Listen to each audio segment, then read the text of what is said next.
আমাকে যদি স্বাধীনতার কথা জিজ্ঞেস করেন, আমি প্রথমেই বলবো ভাত। যদি জিজ্ঞেস করেন জীবিকার কথা, আমি আবারও বলবো ভাত।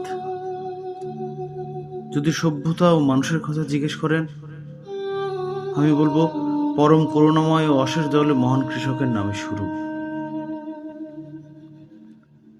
আপনি এথেন্সের দার্শনিকের কথা বলতে পারেন এবং দেখাতে পারেন ইউরোপ জুড়ে রেনেসাঁ স্মৃতি।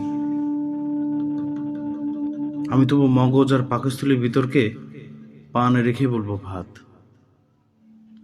যেহেতু মহামতি প্লেটো, সক্রেটিস, ভিঞ্জি, দেকার্তে সকলেই পাকস্থলীতে বসেছেন মগজ, আর পৃথিবীর মাতৃভাষা আজও ক্ষুধা।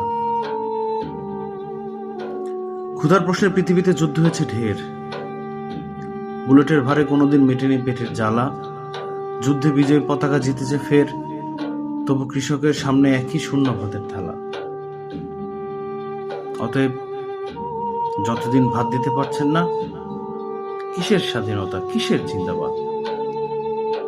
ততদিন আমার সকল চিৎকার হবে ভাত।